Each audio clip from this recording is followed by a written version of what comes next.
You're listening to a Roddenberry podcast. Hey, can't we just all agree to act like Lower Decks is still on just a little bit longer? Feels like there's so much more to say. It's Monday, it's 7 Pacific, 10 Eastern. You're there, we're here, and that can only mean it is Mission Log Live. I'm John Champion. And I'm Ashley Victoria Robinson, enjoying my possibly one of the last ever sarcastic Vulcan salutes I can do under the auspices that Lower Decks is still on the air.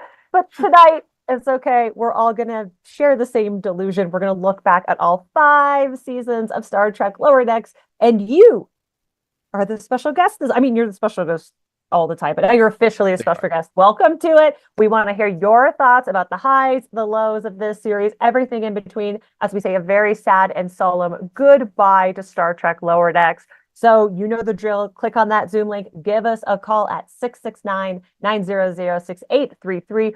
Earl is holding it down, as always, in the wonderful auspices of the Earl Green Room, just for you. And again, just to get there, click the Zoom link or give us a call at 669-900-6833. And in true Lower Decks fashions, now that the show is over, we are having no technical difficulties. That's the way it works. By the way, Ashley, I want you to always give us a sarcastic Vulcan salute. That's what I look forward to week after week after week. As you just said it perfectly. All of you are dear listeners and viewers. You are the guest. It is your thoughts that we want to hear tonight. We have some clever questions, but really it's just all about you telling us what you thought about the last 5 seasons, how everything wrapped up. Maybe I'm curious, do you have ideas? Do you have thoughts about what the next iteration of Lower Decks could be? Ooh. Because I have no inside information. I know that the Lower Decks is over as of this 5th season, but I feel like even at the time the announcement was made, everybody online was like, yeah, but Star Trek comes back.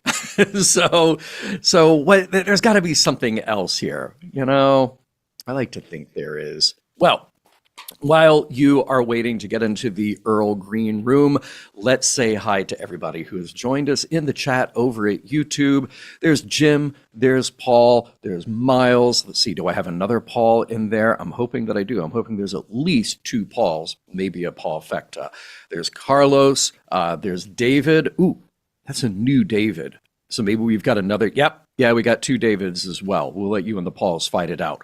We got Alan. We got, who else? Let's see. We got Mark. We got, oh, there he is. There. I was just waiting for it right on cue. Brian. Alan Moraine. No, stop. I know. Scott Paul, I'm glad to see you. I hope we get a call from you a little later tonight. And, Joe Admiral Funnest Frontier, who I follow everywhere. He's saying, I would love a Starbase 80 show. Correct. Yeah? Could you see that happening? All right, let's see who else we got. Dave Taylor saying Lower Deckers never die. They just get promoted unless they are a Kim variant. And you are correct. So excellent to see everybody. Keep the comments coming. Call in now, because now is the time to call. And let me just remind you all that next week on this very show, same time, same channel, same day, we are thrilled to welcome from Titmouse Animation, Chris Pranosky and Barry Kelly. So if you want to get the inside scoop on how Lower Decks came to be, how it got produced, those are the guys to talk to. Again, join us next week. All right. Quick update on what's happening in Roddenberry Podcast before we get to your calls. First of all, welcome back from the holiday break, everybody. A couple of our shows are still in hiatus, but they are coming back. Now is the time to catch up on Genealogy, where we broke the story just last week about Gene Roddenberry's lost TV series Wrangler. That is the one that nobody knew that he created because it kind of just disappeared from the official record. But now you can listen in to the latest episode of Genealogy, where Rod Roddenberry and I were interviewed by genealogy experts Ashley Thomas and Earl Green. And get ready for next week, when the first in-depth coverage of Wrangler, episode by episode, begins. Let's see. Mission Log is back this week, dropping on Thursday. Norman and I get to talk about Star Trek Voyager Dragon's Teeth. And Ashley, what else is coming up? My beloved Mission Log Prodigy, of course, is back this week on January 7th, lucky number 7, with a special interview with writer Jennifer Murrow. It's gonna be so good. I'm honestly so excited to listen to this. The writers are always a fun time, especially Prodigy writers. I'm For super real? biased, though. Yeah. I'm super psyched. So Yeah. great way to launch the new year. 7 days in, lucky number 7. And, as always, if you're listening to this now or in the future and you want to know what are the updates, follow all of our shows at podcast.roddenberry.com and make sure that you're liking, subscribing, commenting right here on youtube.com/Roddenberry Entertainment, because, you're here already. So click that bell. You'll always know what we're getting up to. And we're watching it right now. So just click all the buttons because you want the screen to light up as if we were separating the saucer section. Just click everything. That's all you have to do. Every Report, button. thumbs up, thumbs down. Yeah. So all of that. I'm sure that there's a reportable offense at some point. So as we said tonight, you are our special guest. So just as Ashley said, just as you remarked to everybody earlier, you are always our special guest. But tonight, there's no recap. There's nothing else to get in the way. It's just you telling us what you felt about Lower Decks. So now is the time. Click the link, pick up the phone, give us a ring, talk to Earl, and then talk to us. We got a few people waiting already, so let's go ahead and talk to our first caller, and that would be Chris. Welcome, Hi, Chris. How's it going? Hello, good to see you guys. Good to see you both. Hey, likewise. Yeah, I was thinking, because, no surprise, I love Lower Decks. I think that's been made very clear over all the times I've called Yes. in. But I was thinking, what I want to talk about, why do I like Lower Decks specifically? And I landed on this idea that I think Lower Decks is one of the first, if perhaps the first, truly, I think, 4-quadrant Star Trek show. That you can sit anyone down in front of Lower Decks and give them a couple episodes, and they'll be like, I get it. I dig it. There's something for everyone. I think has been a lot of the big success of the show, is that as it finds more and more people, they're just, oh, this is good. There's something in there for everyone. Mm-hmm. I love that. Have either of you, I'm thinking back to a few years ago at STLV and talking to fans who had at first really dismissed the whole concept of Lower Decks, and then they watched it, and it suddenly became their favorite show.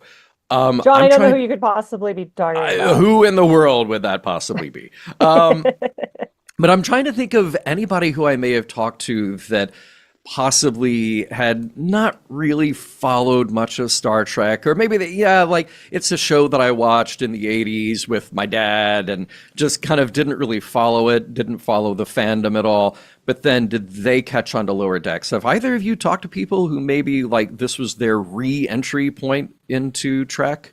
Not directly, but I do have friends who have said that, oh yeah, my other friend doesn't really watch Star Trek, but they like, high-paced adult animation, and that was sort of the hook. Was like, oh, it's Rick and Morty, it's XYZ, and they got into it. And again, they have since maybe gone back and watched a little, maybe they haven't, but they didn't need any of that context. They bought in on its own premise. Similar to Chris, I don't have anyone that I know is a re-entry point, but a very good friend of mine, his husband is not a Trekkie, he is a Trekkie. And he loves Lower Decks. Lower Decks is his Star Trek. It's the thing that he understands. And it's because he's an animation geek. And that's the thing that he loves. And actually, controversial take, his favorite thing about Lower Decks is peanut hampers. So for the holiday season, I gifted him the Titmouse peanut hamper shirt, which, as we know, peanut hamper, the most divisive character in arguably all of new Trek, probably not all of Star Trek. So I do think it's interesting that not everyone I know, but people I know who really glom onto Lower Decks seem to love the things that the people who come to Lower Decks for the Trek of it all question. It's kind of neat how, to Chris's point about it being 4 quadrants, it can feed many needs in different ways. Interesting. Okay. I love that. And I always wonder, here's what I'm getting to with that question. Mm-hmm. I want to meet the people who are not as familiar with Star Trek, either at all, or maybe they just had a little taste or kind of vaguely aware of what the Star Trek universe is like.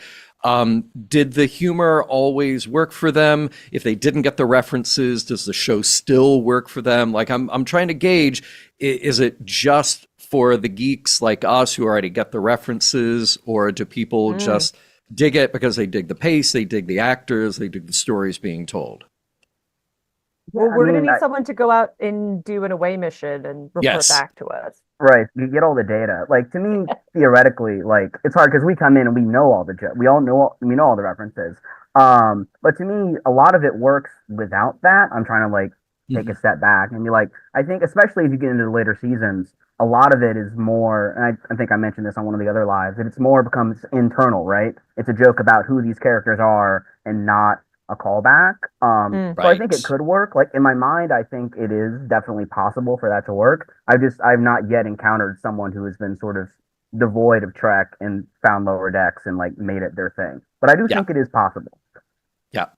By the way, Carlos in the chat says, I stan Peanut Hamper. So there is one vote in the pro Peanut Hamper camp. Oh, what if we rot? Just in case anybody was checking. But there's this very amusing thread here between Carlos and Dave. And I believe it was Carlos who posted something about the Strange New Worlds Lower Decks crossover. And because that, I mean, look, it's all, I mean, I hate to say it, I'm going to use the C word, canon. It's all canon anyway, whatever. But they're saying, okay, that canonizes the animated series because there's so much animated crossover with Lower Decks, of course. Did people not think that? Look, am I going to have to throw hands at some point? Yeah, I know. Here's the thing. Like, it's a really ugly discussion anyway, because people tend to use the C word as deeming what they like or don't like. And that has nothing to do with anything. That's the HC word. That's headcanon. Right. Exactly.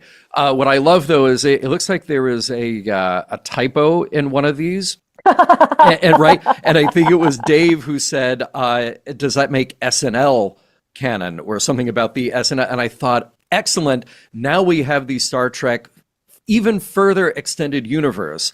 So it's Lower Decks to TAS. And of course, TAS references have shown up, elsewhere anyway. Yeah. But now the Restaurant Enterprise from SNL, of course, Elliot Gould in 1978 as the network executive who cancels Star Trek.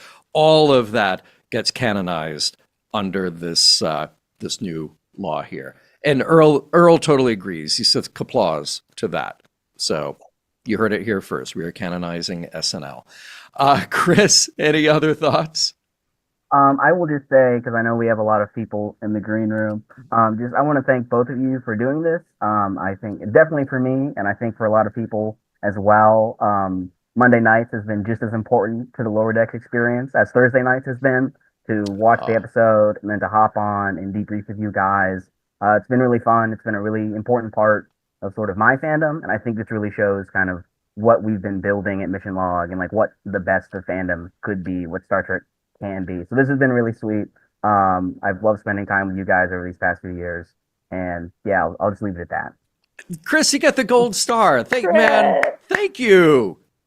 And that like right back at you about 1,000%, because that's why we love doing this, talking to you and the other folks who call in. Thank you. And thank you for carrying the torch for Miglimo and for the Cetacean Ops in general.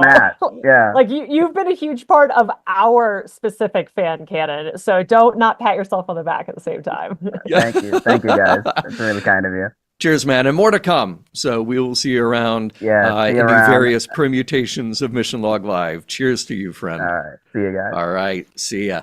By the way, in the chat, got to point this out. Definitely strong agreement. Mike Richards says Belushi is my captain. So so we know that. Jim McMahon asks, does that mean Patrick Stewart's Love Boat TNG is canon? Yes. About 10,000% What kind of a yes. stupid question is that? Of course. Right, yeah. You knew the answer to that before you typed it. Come on. So, love that. Dave Taylor says, but now it's clear TAS is canon.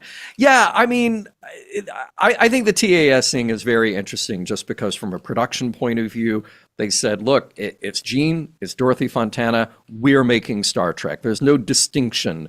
It's just that the production method has changed. But then Star Trek comes back to air, and you got to decide, well, what are we going to do? Will we have asparagus aliens? Will we have 50-foot Spock? For a long time, no. And then Mike McMahon comes along, and now yes. So it's so funny. The TAS slander doesn't fly in the Ashley household, but mostly because you have some of the top tier names of any Star Trek episodes ever. Yeah. Right out of TAS. But also it's some of the biggest swings because as we see in Lower Decks, with animation, there's often less restrictions. It's not that there's no budget, it's just that your restraints are really different.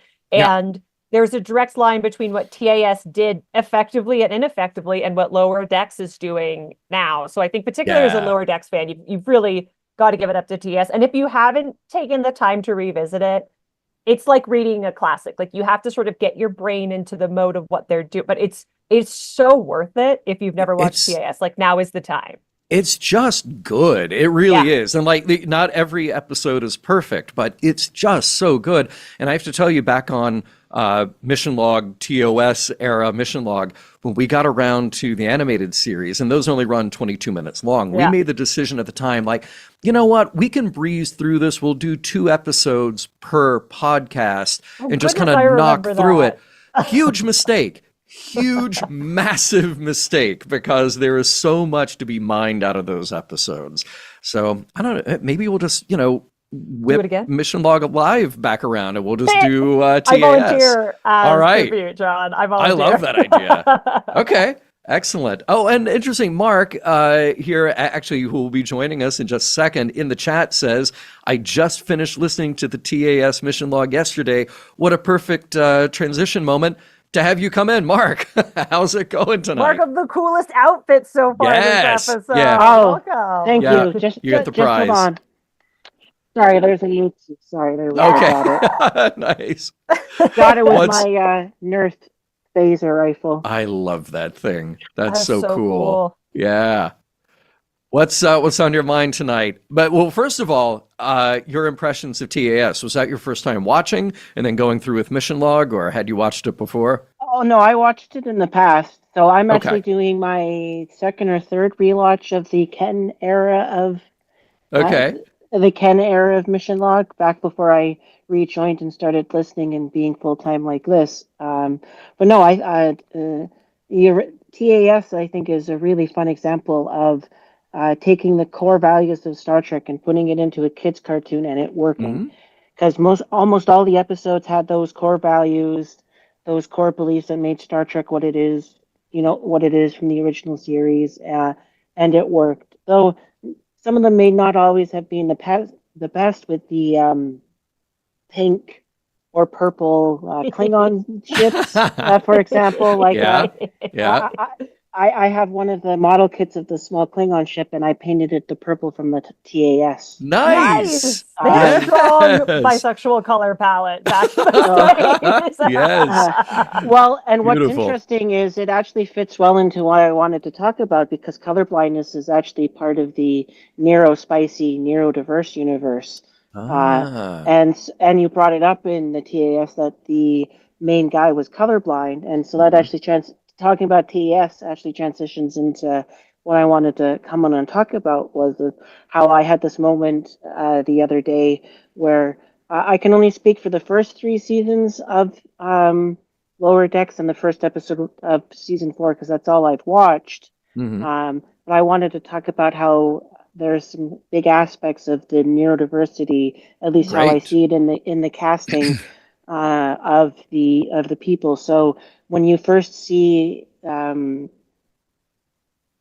our green skin character. I'm sorry, I'm completely forgetting her name.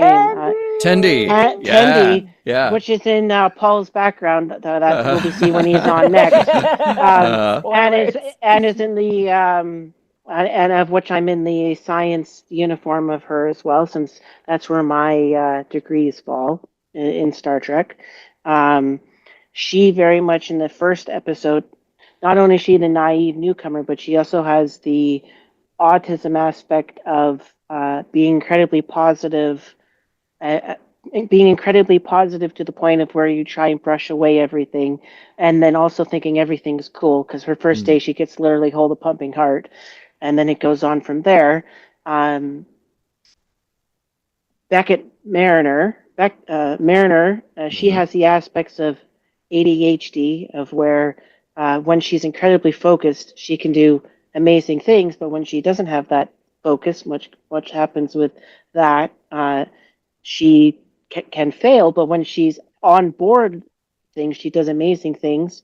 And then for Rutherford, you have aspects of wanting to do things a certain way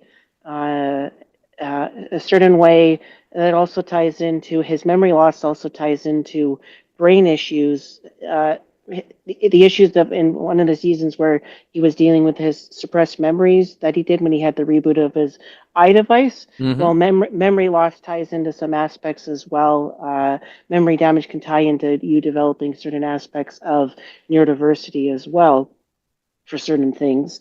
And then for the last character, he has aspects of neurodiversity as well, of a stickler for rules, wanting to suck up to the people, get them to like them too much, that sort of thing. I'm being very quick on this because I have a that's fine. That's fine. limited time, but it's been interesting, to see it as I have watched it over the last few seasons of seeing it, especially post writing my thesis, which was about dyslexia and autism, and learning more about that. It's been interesting to see that, and I think it's interesting, that of all the Star Trek, it's the most neurospicy. Neurospicy is a little bit of a little fun. Instead of it being a negative, you use it as you have neurodiversity, but it's a little playful thing on it. A lot of people use that, so use that. But I think it's really interesting to see just how much of that is, and really for the most part, even though they're animated characters, these characters, I often say on Star Trek, I don't quite have characters that fit me, but these cast members are closest to how I, as a person with autism, they're the closest of how I may feel like I would be in a Starfleet with dealing with the situations, especially with my disabilities, with the hearing issues I have, and the light sensitivity, which showed up in a later episode when they got promoted to Lieutenant JG's, and he was trying to find his house, and he couldn't. The engineering part for the nacelles, he couldn't figure out how to turn it down until Rutherford turned it down for him for Bromler, and that's an example of how light can be light, but then the ship is mostly gray, and gray is one of those neuro-friendly colors as well. So I think that's why I would really like to be on a starship, because it uses a lot of neutral grays for the paint palettes inside the ship and other things. Certainly 24th century Trek does, yes. Yes. Yeah. Not though Pike rocks an excellent fireplace, and I think I'd be awesome in the as long as they use natural lighting in the Enterprise that Pike has. I think I'd be fine, because natural lighting is key for how I do things. But I do think it's interesting as we explore and do things. It'll be interesting to see if any of the characters that they do in the Academy TV series have some form of visible and invisible disabilities that necessarily don't define the character but are part of the character. Like Yeah. one of the big things for that TNG did right was the fact that while Geordi is blind, he it's only part of the character. It's Yeah. not like he has a couple episodes. Like I'm just actually on the just into your guys' redo of I'm on Justice right now of season 1 of your mission log recap Oh, of nice. Yes. so Classic. yes, classic. Yeah. Filmed at that nice water reclamation plant. Yep. Yep. But they do that. So my hope is that Star Trek for a while has been doing the visible disabilities well, but I'd really like to see them, do a few more like. Even though I can only speculate of using what I see in my everyday life for these lower decks characters, of seeing that they have some neuro spiciness, neurodiversity to them, I still think that it'd be really fun to have that. They'll have more of that in the academy, especially with the 31st century, to see, how we've both progressed and advanced as a society, especially with some of the core values of the infinite diversity and infinite possibilities that is so key to messages of Star Trek, which is a huge thing for autism, of which I use when I talk about it. I think what you're describing, partly, and thank you, by the way, for all those excellent points. Partly what you're describing is, I think it's important to keep the characters real and believable and relatable, and every step along the way, like you mentioned, Geordi, that was such a breakthrough, is to have somebody who is not defined by that, but is so capable in so many aspects, what he brings to the crew of that ship. Look what I'll say, Eden is the stone cold hottie of the whole show. There you go. You can't deny that. I mean, come on. The biggest crime is that Geordi's not a ladies' man. But I think one of the other important things that I like about that, about what you just described, Mark, is that I was sort of making a case last week on this very show that something that frustrates me about Star Trek every now and then is it dips into this area where our characters become these like infallible superheroes. And I think it's so important that we tell stories about these characters who are real and human and just happen to do great at their jobs. Kirk and Spock, as they were created 60 years ago, going on now, they were not special just by sort of, divine intervention. They were just really capable at what they do. And it's cool to see characters who do that in episode after episode after episode. So seeing characters who are humanized and have, I wouldn't even call it a flaw, but just they have differences. And by the way, you really, you definitely rang a bell, because so many people in the chat here are saying, I love neurospicy. I'm adding that to my vocabulary. Yes. So that is definitely ringing a bell. Ashley says neurospicy. Other Ashley T, neurospicy is how I like to describe my ADHD brain. And, spoiler, by the way, sorry, Mark, because I know that you are not quite to Mark season 5 yet. Yeah. I love spoilers. It's okay. I love spoilers. Okay. Dave says, speaking of diversity, I was surprised, confused, and disappointed that they took away Rutherford's cool eyepiece. I wonder, that seemed like kind of out of nowhere for me. I thought that there would have been another solution that wouldn't have made him do that, because it seems like a pretty permanent solution to fix what was going on. They're going to change it in the movies.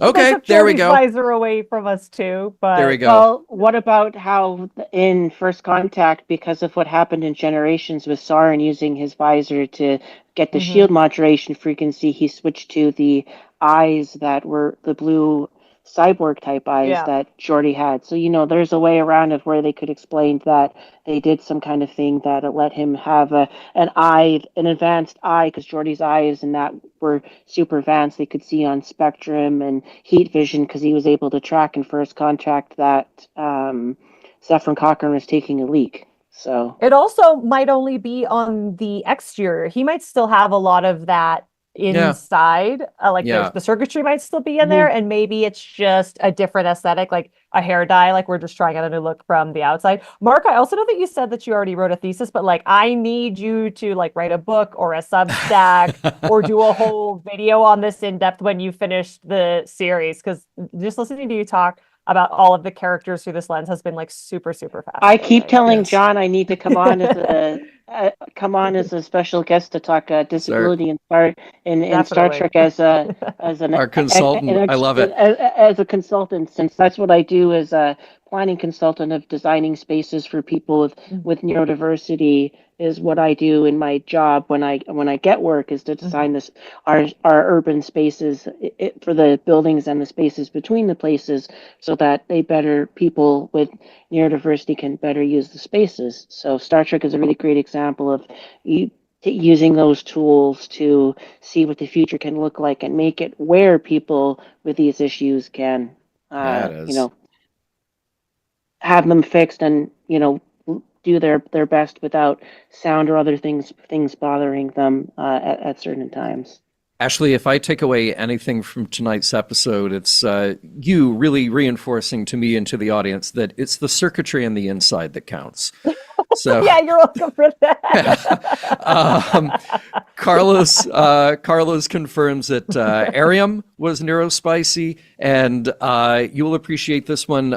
David says Julian Bashir was neurospicy. Oh, hell yeah. Well. Oh, for sure.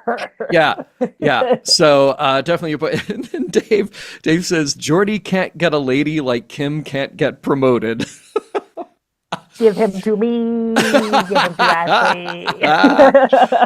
Brilliant. Hey, Mark, thanks so much for coming on and sharing your insights with us. Love to hear from you, and we'll do this again, okay? Yes, thank you. All right, take care. Hey, we're going to do our mid-show. We got a little business to take care of real quick here, and we're gonna bring Paul in to wrap up that little bit of mid-show business. But really quickly, I gotta share these comments. Frank says, "Love Mission Log and Mission Log Live. Been listening to you for years, but this is the only time I can watch live because I'm on holiday break." Well, Frank, welcome. Glad to have you here live. Keep the comments coming. Also says, what I love about Geordi is that he's the nerd with glasses who's not a ladies' man. Essentially, he's me, and I identify with him. Love that. I bet you're a ladies' man. See, yeah, Ashley's in your corner. She's got you. All I'm right. in everyone's corner. Hey, real quick, let's take just a second to hear from friends of the show, friends of everybody, John Billingsley and Bonnie Gordon, about a very special event coming up on January 18th. Bonnie Gordon. And John Billingsley here. Bonnie, I hate memorizing shit. What about you? Oh, absolutely. Let's read it off the page. Good idea. For the 4th consecutive year, we'll be hosting Trek Talks. We call it Trek Talks 4 because it seemed like the obvious choice. To benefit Hollywood Food Coalition, January 18, Saturday, 10 to 6 Pacific Time on YouTube. Find out more at trektalks.net. That's right. We have 8 hours of amazing guests. That's just Kate Mulgrew, Nana Visitor, Bob Picardo, Sonequa Martin Green. Brian Fuller, Ira Bear, Doug Jones, the guys who read Star Trek novels, real-life space scientists. Oh, and we're going to be auctioning off some really cool stuff. There'll be musical interludes and, quite possible, John will blow up his face like a pufferfish. Sean Cohen. Can you blow up your face like a pufferfish? I didn't know there would be a interactive. Thanks. You brought pots. Yes, trektalks.net. That's where you need to go to get all the information about the upcoming Trek Talks 4. I'm just looking at the site right now, and some of the guests. I mean, come on. Emily Coots and Wilson Cruz and Sonequa Martin Green from, we don't have Sonequa. Yes, we do. My bad. I thought we did, back and forth. All right. I know, there's a whole discovery thing happening. It's great. Kate Mulgrew and Robert Picardo, Armin Shimmerman and Kitty Swink, Nana Visitor, who is just one of the coolest people, no matter what. She's awesome. David Ajala, Ian Alexander, Ira Stephen Bear, Kenneth Biller, Brandon Braga, Jane Brooke. I mean, this guest list keeps growing. Jonathan Frakes, also just one of the coolest people. So make sure that you put something on your calendar for January 18th, trektalks.net. Join us as we essentially have a convention, a live stream virtual convention, all with the purpose of supporting Hollywood Food Coalition and the good work that they do, feeding people every single day of the year without fail. I had the pleasure of going down there last Thursday with some great friends of the show and just making it happen. And it's great to see that come together and get food into people's hands. It is so important. So, trektalks.net, January 18th. Set an alarm, set a timer, put it in your calendar, do whatever you have to do, and join us for that incredible show hosted by John Billingsley and Bonnie Gordon. Also, it is worth mentioning right now that if you would like to support us, you can do that at Mission Log Patreon, patreon.com/Mission Log. That gets you into the Mission Log Discord. And Ashley, there's stuff happening in our Discord, which I'll let you hit real quick because then we're going to bring in Paul and he's going to tell us even more. There's so much stuff. There's all kinds of stuff. There's loads of stuff, and it's all happening on pictures the of your live cat. channel. I mean, come on. Pictures of the cat that I can't upload in a format that anyone can read, so other next people screenshot Brago and reshare them. I don't even know how it went wrong. That's how good I am at Discord. We have international chat, which I love to peek in because I'm nosy and I want to know where you're all from. Twilight Zone, Mission Log After Dark, which honestly, it's the sexiest place on the whole internet. The After Dark goes every place you can possibly imagine. That's all of that's going on the t-shirt. By the way, hey, Paul Wright, I see you. You said that you don't think I can see your comments. They kind of whiz by, so I'm sorry that I missed you, man. But you said that Jordy is the one you identified with as well. So I love that. And also Tilly Rocks. I see that. All right, little bit more about the Mission Log Discord and Mission Log Patreon from our friend Paul Harveth. Paul, what's up? I see Tendy there behind you as usual.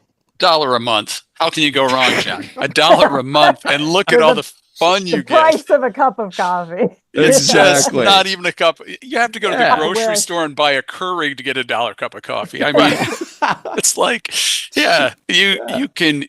The great part about it is if you're just having, one of those days or things are going wrong, you just hop on the Discord and somebody's going to cheer you up. Yeah, there might be somebody talking about some sort of weird Trek, anomaly that they weren't in love with 20 years ago and it's changed, or you just go to come just to center yourself, and it's just such a great community of people. I mean, the people are just what make it. And if you're watching this, you're halfway there. Just give us $1 a month, go to Patreon, and then the fun starts. Exactly. But the great picture Ashley did post was sitting in the captain's chair, if I remember right. My second time sitting in a captain's chair. I don't want to know the details, but we saw one. Gotta watch Red Shirt Diary. Oh, that's right. That's from Starbase Studios in Oklahoma. There we go. Might still exist. Highly recommended. But maybe we should, I know what we should do, John, for Patreon. We should do a Red Shirt Diaries review. A watch through. Oh my God. We're doing this, great. Ashley. Yes. We are doing this. The morals, meanings, and messages of I will Ashley. not be attending the Naked Time episode. Wow. Okay, so we are 100% doing that. we are doing that. Anybody who wants to moderate it, let us know. Or, This is just Paul trying to bully me into coming into more of the chat.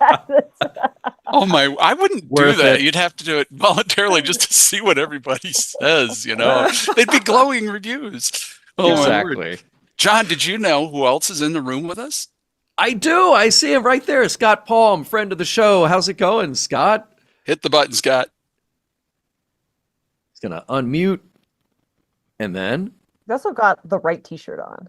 Yeah. He sure does. 100%. Oh, I think I scared you. I'm sorry. There you go. Hit Oh, it. here we go. You're all set. Unmuted.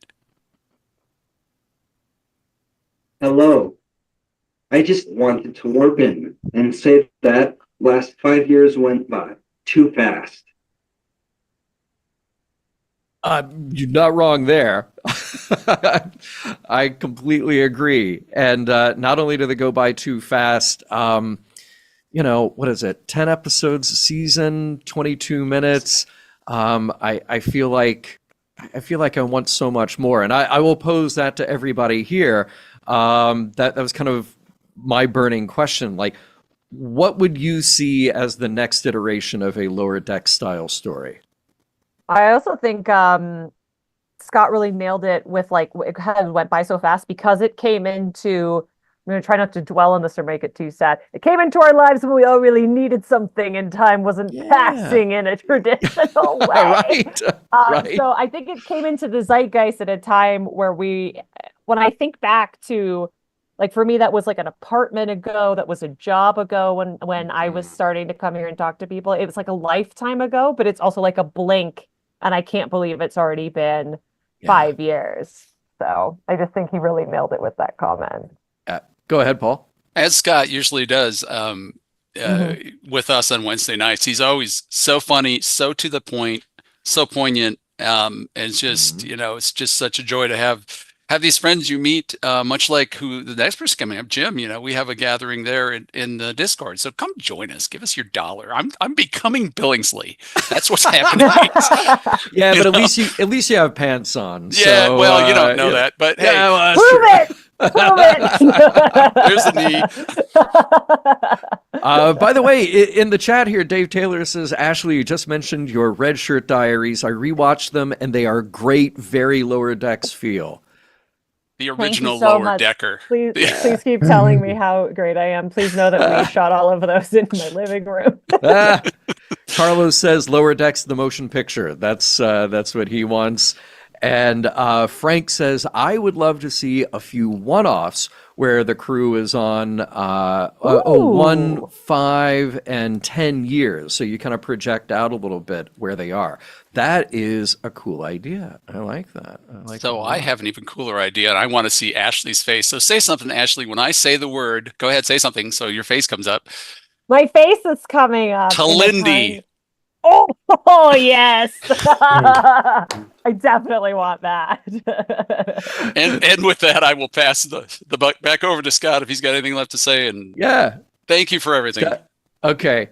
Scott, pleasure to see you as always. Feel free to chime in again if you like. And I hope we see you again soon. Take care, everybody. Ashley, do you feel... There we go. Yeah. I also want to say Scott really nailed it where he was like, I'm going to warp in and say this real quick. And we were all so used to his lengthy and incredibly intelligent observations that we were like, more. Got it. More. Yeah. He tricked all of us. Yeah.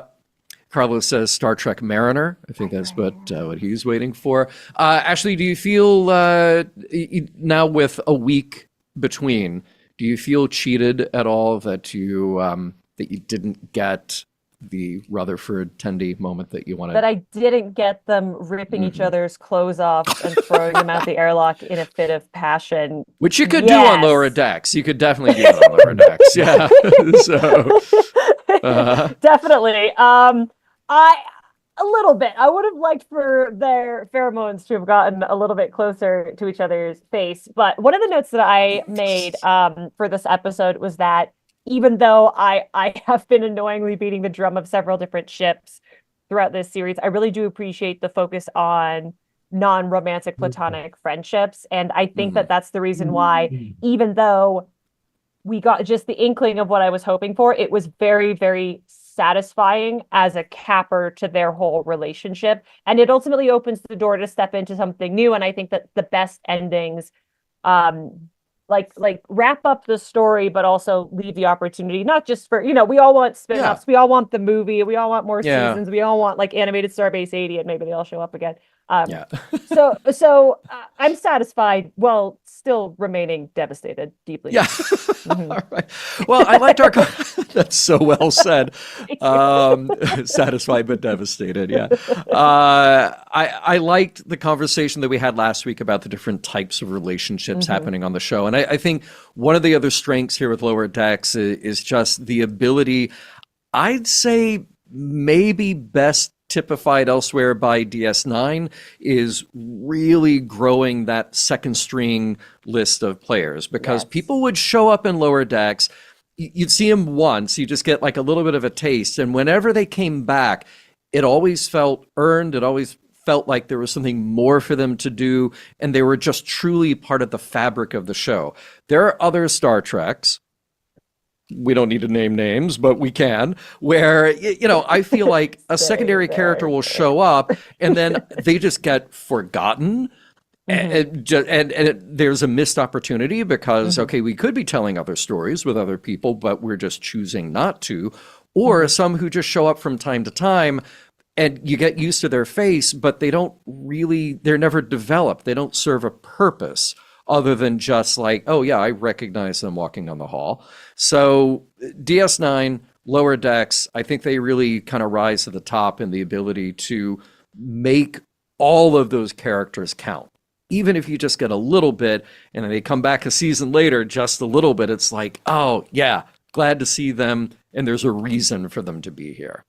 I think they even did that with characters who were crew members. Like again, Dr. Miglimo, like got a lot of development and finally his own A-plot episode here in the final season of the show. And I don't know if when he was introduced, and they probably said like, oh, Paul F. Tompkins, great, let's make him a bird. If they knew that this is what they were driving at, but because of the way that these stories have been established, it even though again calling the Cloacians, I can't believe the censors were like, this is fine, everything's fine. Yeah. It's still like incredibly, tremendously satisfying. Like Kayshawn is one of my favorite characters. God, ridiculously good. And like such an understated performance from Carl Tart. You could take any of those characters and expand them out in their own ongoing series or in like a movie format as well. It's like we're so spoiled for riches, really. Yeah, exactly. All right. Well, speaking of spoiled for riches, let's bring in Jim. Jim, how's it going? What is on your mind tonight? Great. And for the record, yes, I did know the answer to that question when I put it in the comment. Good. So what are you thinking tonight as we look back at 5 seasons of Lower Decks? So sad to see it go. Such a great series. I really enjoyed it.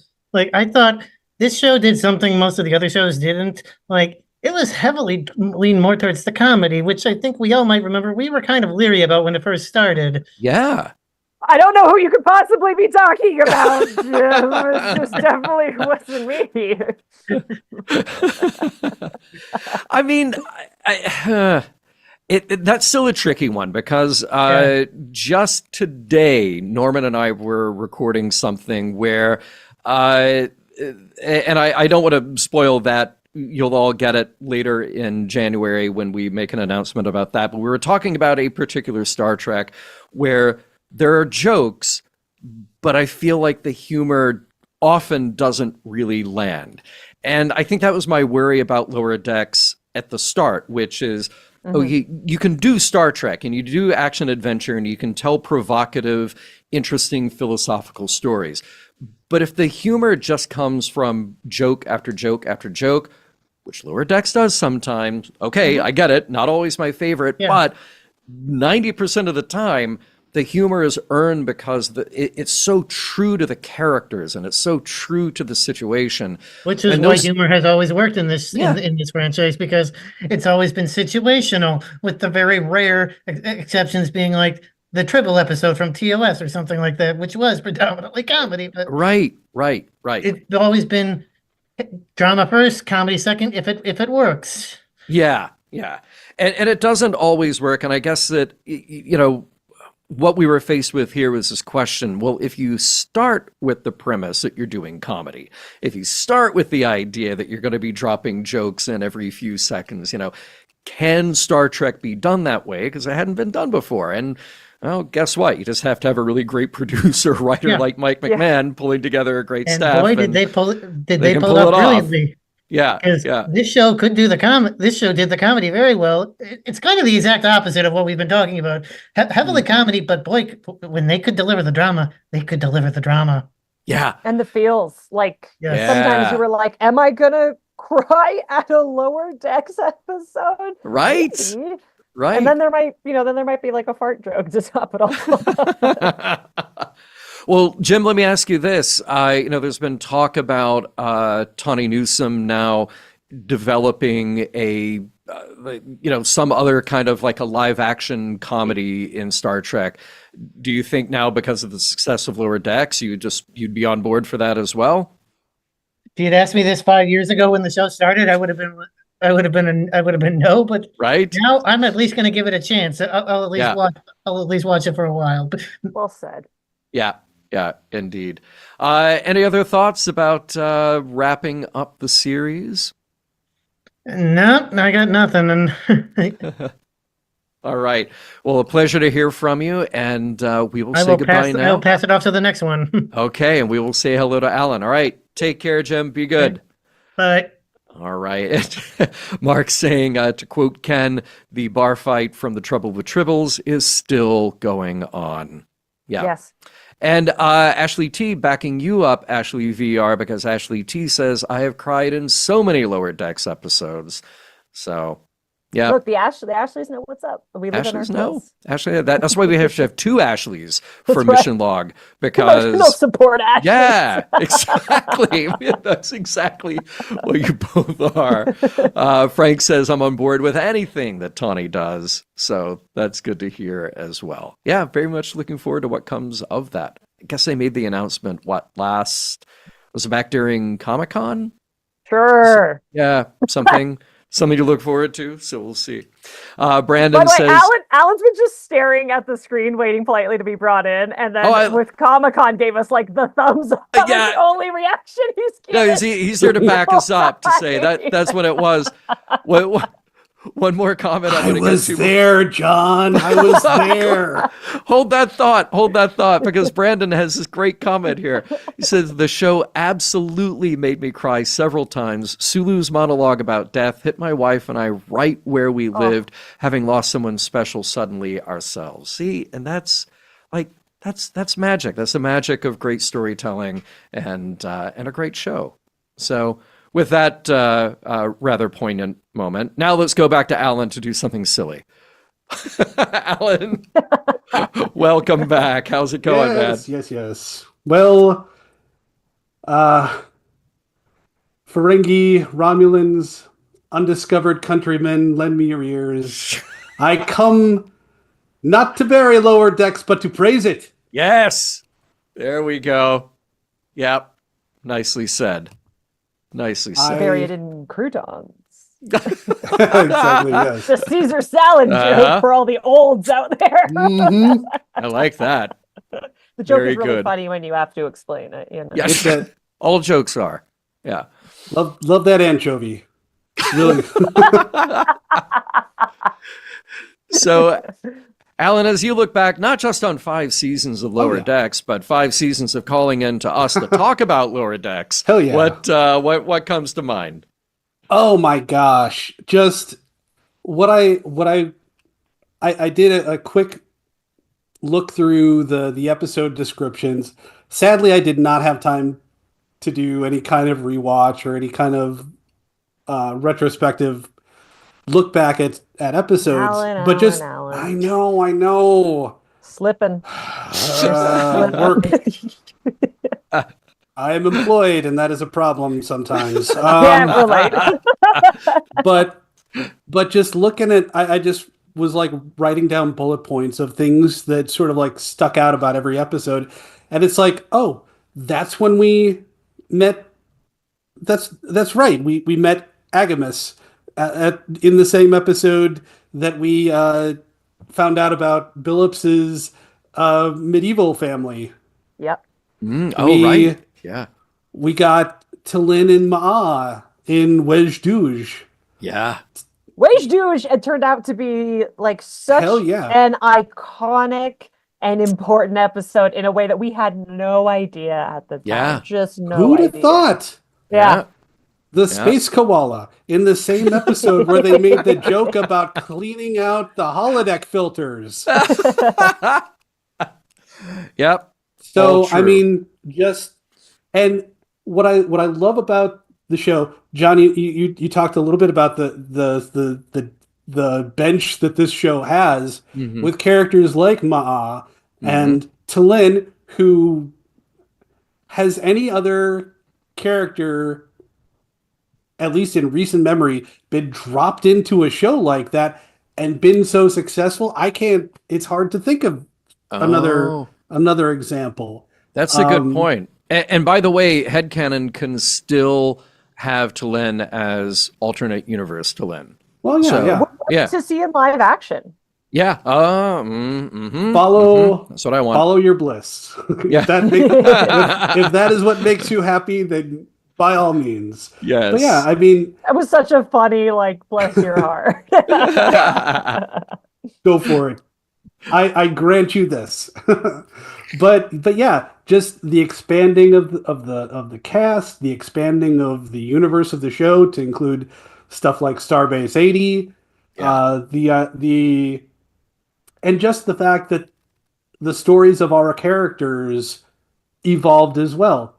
I mean, it could have been so easy for them to promote them all in an episode, have it be a big joke, and then yank it back. But they didn't.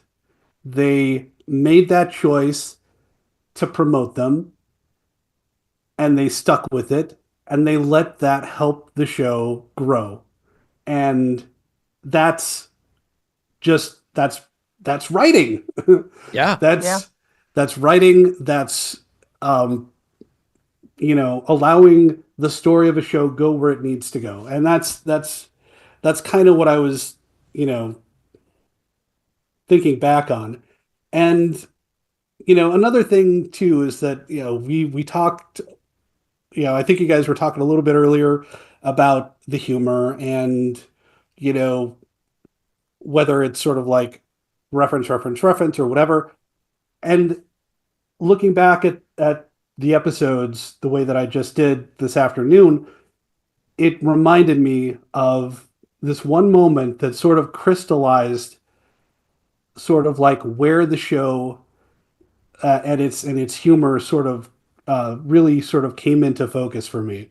It was the first season in the episode Cerritos, which was, if you remember, the sort of like the first time they did the fake clip show where they had all of the different characters tell a story, and then eventually you sort of realize that they're all telling the same story. Right. But one of the flashbacks that they had was Boimler and Mariner debating who's the biggest badass that the Federation ever went up against. And Mariner goes with Khan, and Boimler picks Roga. And she's ragging on him like, who ever heard of that guy? And, but no, he's like, and I looked it up on Memory Alpha because I wanted to make sure that I got it. Yeah. No, he totally outsmarted Picard, and he had amazing hair. And good point. She calls and him Picard had no hair. Right. Yeah. And Mariner says that he's some dude nobody's heard of. And but what I love about that is, yes, these are references. Khan is a person from Star Trek. Roga is a person from Star Trek.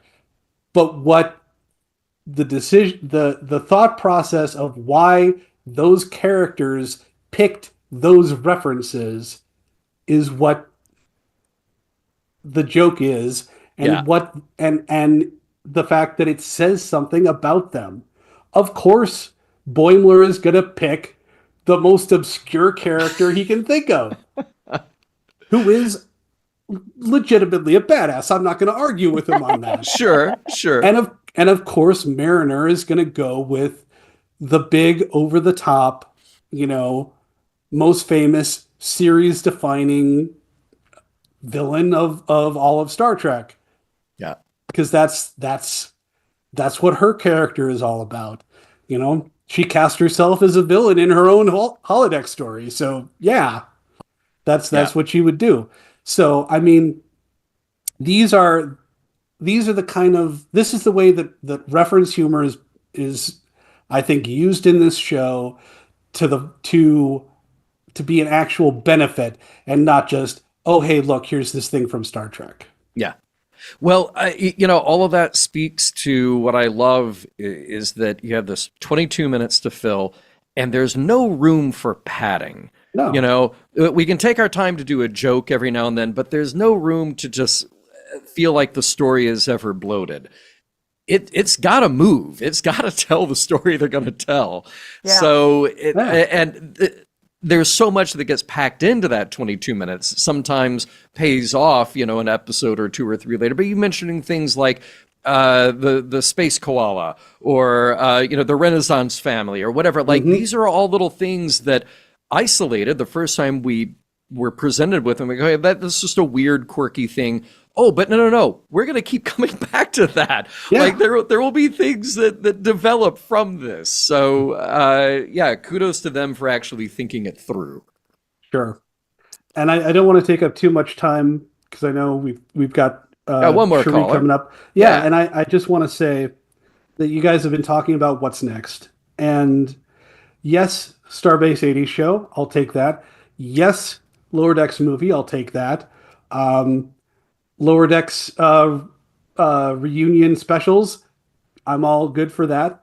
But what I want to do, or what I want to see, what I think has really been really nice about Lower Decks is it's showed us sort of like a relatable, fun version of 90s Star Trek. What I want to see is that if they can do the same and sort of like humanize the disco era, the 32nd century. Yeah. Give me the Cerritos Q and the Nexterist generation. Yeah. I love that idea. Oh, that would, I kind of need something like that. Thanks for Alan. Yeah. Give me an engineering section that is not even connected to the rest of the ship at all. It's just held together by force fields. Yep. Because it looks cool. Honestly, I would love to see it. I really would. Yeah. I think it's kind of necessary now at this point. Yeah. By the way, Carlos points out they never resolved the opening credits battle. Oh, you're right. Yeah. I bet Mike has that in his head, what happens in that battle. So I bet they have, and we were just not smart enough to know. All right. There's going to be some Easter egg article that's like, hey, dummies, here's all the stuff you missed from the final season. Yeah. Exactly. Here's this goofy thing you didn't know about Star Trek Lower Decks. Yeah. Alan, thanks so much. Take care. We're going to jump over to Cherie and say hi, and we'll see you next week, I hope. Take care, Alan. Hey. Bye. Catch you later. All right. And wrapping it up with us tonight, hey, Cherie, how are you? Yes. Needing more Lower Decks. Yeah. Not accepting that it's done. The opening credits battle, that would make a good movie. Oh my God. Of course. Yes. Yeah. So as you look back 5 seasons, what comes to mind? Well, I was thinking that for the discussion about like whether or not people who aren't Star Trek fans, like I have always been a Star Trek fan. I have talked to friends of mine who are less so, and they still liked Lower Decks. I've asked them kind of the same type of questions, and I feel like I've never really gotten the most satisfying answer, but just like, I guess the humor, it just holds through. Like, I mean, if you like sci-fi just in general, you can be like, yeah, funny sci-fi thing. So, and I will admit that, like, even though, like, I have always been a Star Trek fan, but for much of my life, I was kind of more of a Star Wars fan. I was both, but I was more of a Star Wars fan. And it's kind of only been more in recent years that I've kind of switched to be more Star Trek. And so I've also never seen the original series or the animated series, but when Lower Decks references those series, it doesn't lose me. Right. You have so much good stuff to look forward to.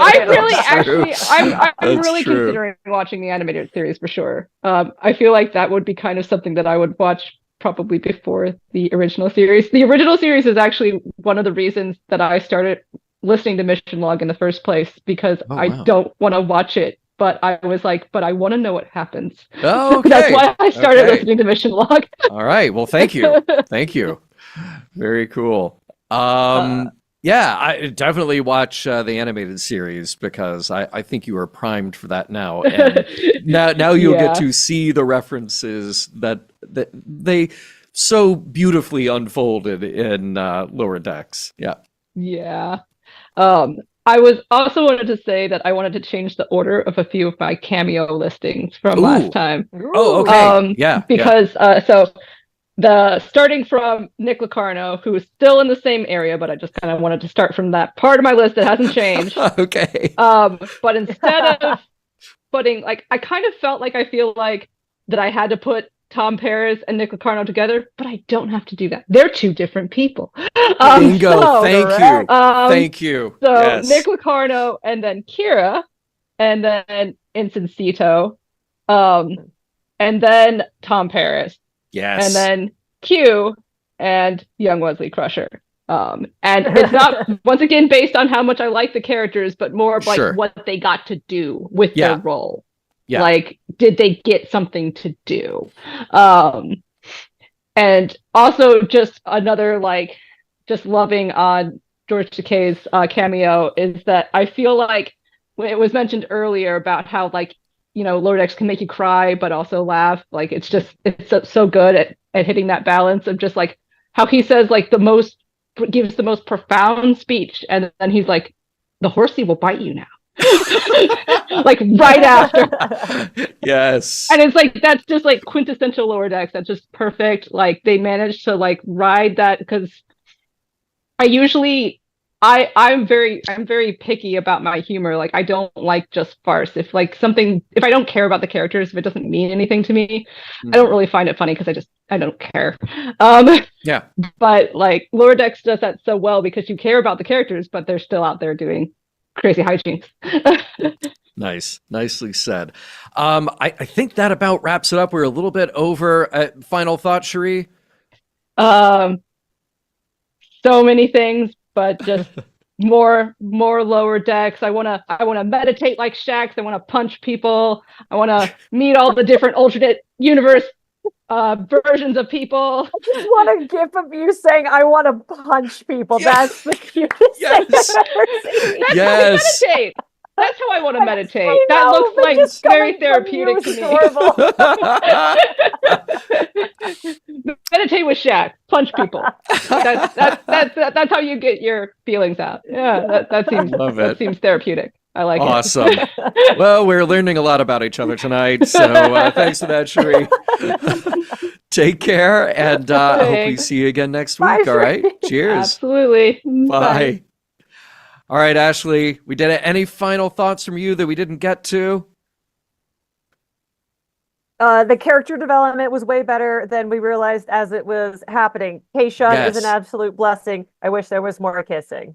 Yeah, look, I hard agree on all of those. Yes, you nailed it.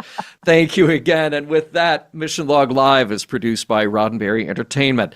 Technical production on Mission Log and Mission Log Live by the ingenerate Earl Green. Be sure to visit podcast.roddenberry.com for the latest from Roddenberry Podcasts. If you would like to support Mission Log directly, give us a look like Paul Harveth encouraged you to at patreon.com/missionlog. Thank you again to my special guest host tonight, Ashley. Thank you to everyone who joined us live or later. We look forward to seeing you next week with special guests to look behind the scenes of Lower Decks. This is a Roddenberry podcast. For more great podcasts, visit podcast.roddenberry.com.